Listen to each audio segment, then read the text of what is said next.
Assalamualaikum Ustaz. Saya mau bertanya, pada saat kita mengalami kesulitan dalam kehidupan dunia, tentunya kita ingin mendapatkan pertolongan dari Allah, sehingga kita melakukan upaya pendekatan kepada Allah, entah dengan sedekah, sholat, puasa, dan sebagainya. Apakah ini tidak boleh? Lalu bagaimana tepatnya upaya yang harus kita lakukan? Terima kasih. Iya, barakallahu fikum. Harusnya upaya yang kita lakukan bukan cuma saat kita sedang sulit saja. Terus waktu kita senang kita ngapain? Harusnya kita mendekatkan diri kepada Allah, memperbaiki hubungan kepada Allah dalam semua keadaan, supaya nanti waktu susah kita diingat dan ditolong oleh Allah. Dalam hadis yang sahih riwayat Tirmidzi dan yang lainnya, Rasulullah SAW pernah bersabda, "Ta'arraf ilallahi firraha'i ya'rifka fi syiddah." Kenalilah Allah ketika kamu dalam keadaan lapang, sebelum datang masalah menimpamu, supaya Allah mengenalimu, mengingatmu dan menolongmu ketika kamu dalam keadaan sempit atau susah. Kemudian pertanyaan tadi, waktu kita ditimpa kesusahan, kita mendekatkan diri kepada Allah untuk mohon pertolongan. Ya, sekarang pertanyaannya, berarti kalau tidak merasa ditimpa kesusahan, tidak akan melakukan pendekatan diri kepada Allah. Itu yang pertama. Yang kedua, kalau waktu kita mendekatkan diri kepada Allah ternyata kesusahan kita, ya, menurut kita tidak dihilangkan, apakah berarti kita akan menghentikan kebaikan tersebut?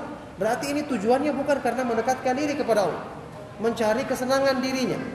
Salah satu di antara konsekuensi iman yang benar, seorang hamba itu meyakini kesempurnaan sifat-sifat Allah. Di antara pemahaman meyakini kesempurnaan sifat-sifat Allah termasuk segala sesuatu yang Allah berlakukan pada hamba tersebut, semua sempurna, semua adalah baik. Jadi ketika Allah menimpakan kepada hamba itu satu musibah, kesusahan, misalnya, dia tetap menghadapinya dengan lapang. Kenapa? Dia yakin apa yang Allah timpakan itu lebih baik daripada kalau seandainya dia merencanakan sesuatu untuk dirinya sendiri. Sekarang dalam urusan dunia kita bisa bersangka baik kepada seseorang yang kita anggap ahli, dokter misalnya. Seorang dokter kita datang konsultasi, dia memutuskan kita harus beli obat yang mahal. Uang kita pas-pasan tetap kita beli. Tidak pernah kita protes, kita katakan dia ahli. Dokternya mengatakan harus operasi, kita dibelah juga, kita bayar dengan mahal. Kenapa kita tetap ikuti perintah dokter? Padahal itu kita anggap harusnya tidak suka. Siapa orang yang suka dibelah badannya terus bayar lagi? Untuk urusan agama kita tunduk, setelah kita katakan ahli. Allah Subhanahu wa taala sempurna. Dokter bisa salah diagnosa, bisa salah analisa, bisa salah menentukan obat misalnya. Allah Subhanahu wa taala tidak mungkin salah.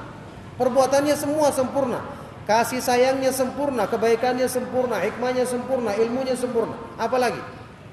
Kenapa kita justru meragukan kebaikan-kebaikan yang Allah Subhanahu wa taala berlakukan pada manusia, terus kita menghukumi apa yang kita pilih itu adalah yang baik. Padahal Allah berfirman dalam Al-Qur'an, "Wa asa an takrahu syai'an wa huwa khairul lakum, wa asa an tuhibbu syai'an wa huwa syarrul lakum, wallahu ya'lamu wa antum la ta'lamun."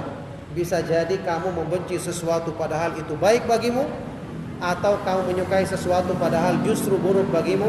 Allah mengetahui, Maha mengetahui, sedangkan kamu tidak mengetahui. Nah,